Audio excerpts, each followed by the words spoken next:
On New Year's Day 2023, Ana Walshe walked out of her front door and vanished into thin air. But this isn't just a story about a woman who disappeared. It's a story about the days that followed.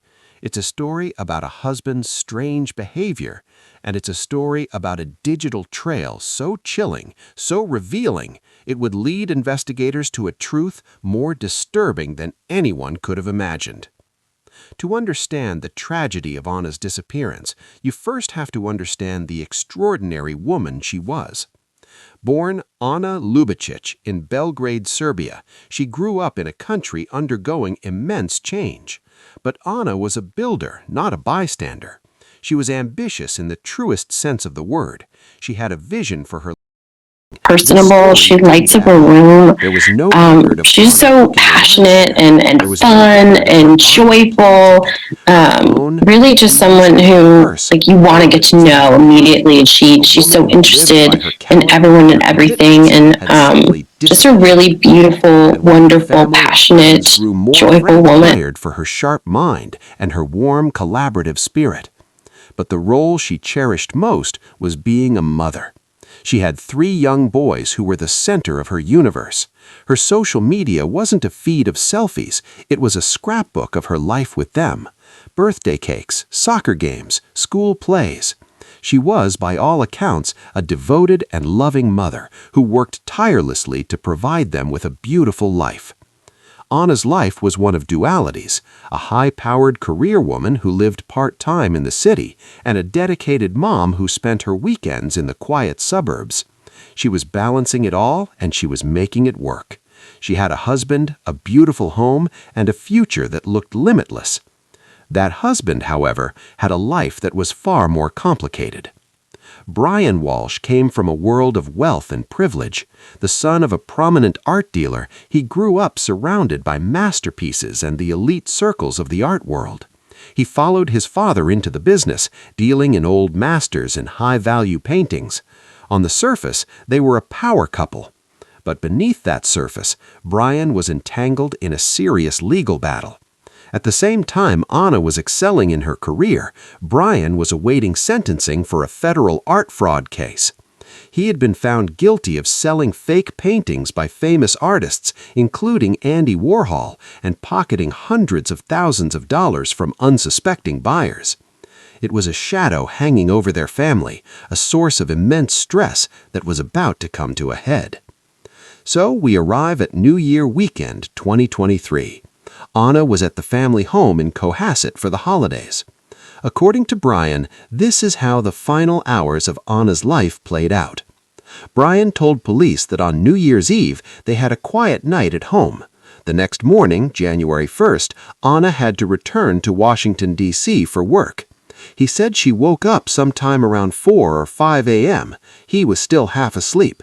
He claimed she packed her bags, and he believed she had arranged for a rideshare to take her to Logan Airport in Boston for an early morning flight.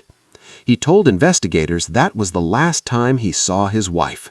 The last image he offered of Ana Walshe was her walking out their front door and into the cold pre-dawn darkness of New Year's Day. But from the very beginning, this story didn't add up. There was no record of Ana booking a rideshare. There was no record of her buying a plane ticket. Her phone, her keys, her purse, all of it was left behind. A woman who lived by her calendar and her commitments had simply disappeared. And while her family and friends grew more frantic with each passing hour, her husband's actions in the days that followed would raise questions that could not be ignored. Ana's disappearance, Brian searches for the consequences of blunt force trauma. This isn't abstract curiosity. This reads like someone trying to understand the aftermath of a violent act.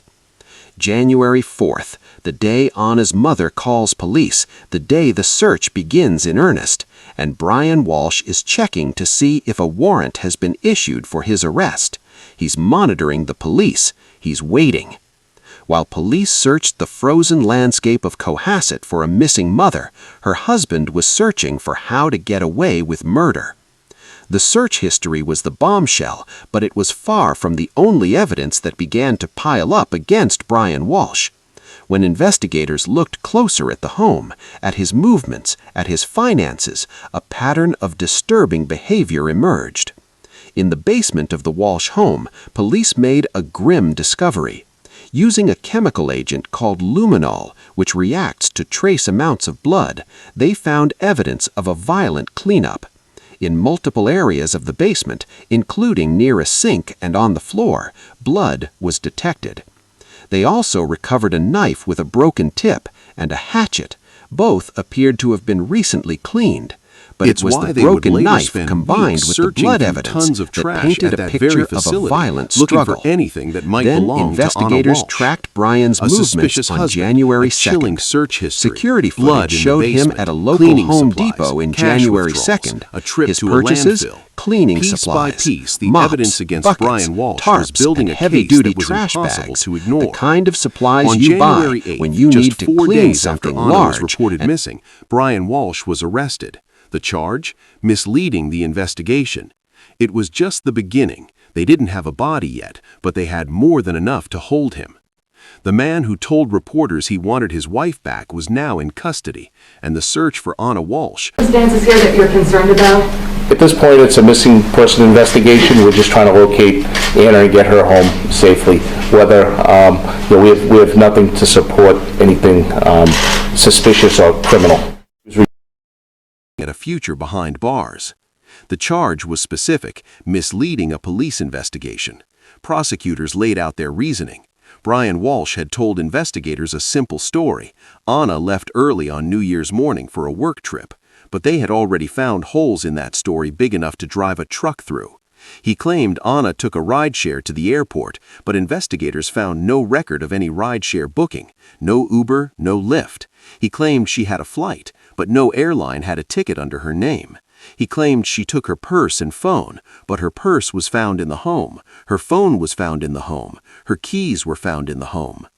The public reaction was immediate and intense. Social media exploded. True crime forums lit up with theories. The name Brian Walshe became synonymous with suspicion.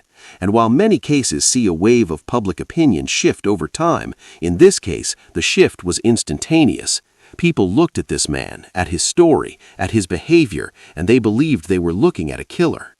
But here's what makes this case so remarkable. At this moment, on January 9th, there was still no body. There was no murder charge. Brian Walshe was in jail for lying to police. That was it. The question hanging over the entire investigation was simple. Would they ever find Ana? And while Brian Walshe sat in a jail cell, that question drove dozens of investigators to a place no one ever wants to search, a trash transfer station in Peabody, Massachusetts. They believed Brian Walshe had made a trip there on January 2nd, and they believed that somewhere, buried beneath tons of garbage, was the evidence they needed. For nearly 3 weeks, investigators worked in brutal conditions. The Peabody landfill is a massive facility, receiving trash from communities across the region. They had a narrow window of time. They needed to find evidence before it was buried deeper or transported elsewhere. They worked in shifts, picking through garbage by hand, searching for anything that might belong to Ana Walshe. And then, on January 21st, they found something: human remains. The discovery was made in the area of the landfill corresponding to the time Brian Walshe's phone data placed him there. It wasn't a complete body. It was remains, burned, dismembered, scattered among the refuse. Probable cause to believe that her husband, Brian Walshe, age 47, had misled police investigators on material matters important to the search for Ana Walshe. He has pled not guilty to those charges and is currently being held at the Norfolk County House of Correction. The continued investigation has now allowed police to obtain an arrest warrant charging Brian Walshe with the murder of his wife. To America, 5 a.m. on January 1st, he searched how long before a body starts to smell. in this place, At 4:58 a.m., trash. how to stop The a search body history from once just a decomposing. collection of disturbing At 5:20 now a.m., took he on searched new and how to terrible found a meaning. body. This was an abstract At 5:47 This was a a.m., blueprint, 10 ways to showing step-by-step dispose of a dead Brian Walshe body had if you allegedly really need followed to. days after At Ana's 6:25 a.m. on The the searches for 1st, how long dismemberment, for for someone to be missing decomposition, to for inherit? disposal. They At aligned 6:34 perfectly with the a.m. state on of the the 1st, remains can we found. throw away body parts? On At January 27th, 9:29 a.m., nearly 4 what was weeks some after Ana aldehyde vanished, do? the medical At examiner officially 9:34 a.m., confirmed whatever one he first, did. The how long remains was found in a he Peabody last? landfill At were those of Ana 9:59 Walshe. a.m., The cause of an death was determined to identification be be made blunt on force partial trauma to the remains. head. At Manner of death, 11:34 a.m., homicide. A mother dismemberment of and three, the best a ways to daughter, dispose of a the friend, body. a woman who had overcome At so much to build a 11:44, life had of a clean promise. blood from Her wound life had floor. ended in At violence in her own 11:56, home, on first, at the and hands of without a to person who detect should have blood. protected her. At 1:08, Ana's what remains happens when you put identified body and the parts cause in of death ammonia? determined. At 1:21 p.m., is the Brian federal Walsh moved to the crime next scene phase. The closed charge of away or misleading washed out? investigators was no longer sufficient. This was now a murder case. On There's also February 7, information gained from his 2023, friend's the home Norfolk which County showed grand when he jury was indicted arrested, Brian he Walsh was on a at charge of first-degree home, murder. He was Foods also in indicted Royal, on where he charges of purchased misleading a 3 wives. police investigation and obstruction of justice. This There were was the also formal more Google accusation searches on that he January had, 2nd. with At premeditation, 12:45 extreme cruelty, p.m., taken the life of his wife. Hacksaw best The tool Walsh to family, dismember. Ana's family, At released a 1:10 statement p.m., through their can attorney. be charged It with was murder brief, without but a it body. carried the weight of unimaginable At loss. 1:14 They thanked the p.m., investigators can you identify and a asked body for privacy, with and they broken expressed teeth? their determination to seek justice And then for there Ana. was the other case, the federal art fraud case that had been hanging over Brian Walsh for years, the case for which he was awaiting sentencing when Ana disappeared. That case, once the central legal drama of his life, now seemed almost trivial, a footnote. The man who had sold fake Andy Warhol paintings to wealthy collectors was now facing a far more serious judgment. Ana Walshe was 39 years old. She was a mother, a daughter, a survivor who had built a life from nothing. She deserved so much more than this. She deserved to watch her sons grow up. She deserved to grow old with the people she loved. She deserved a future. But her future was stolen in her own home,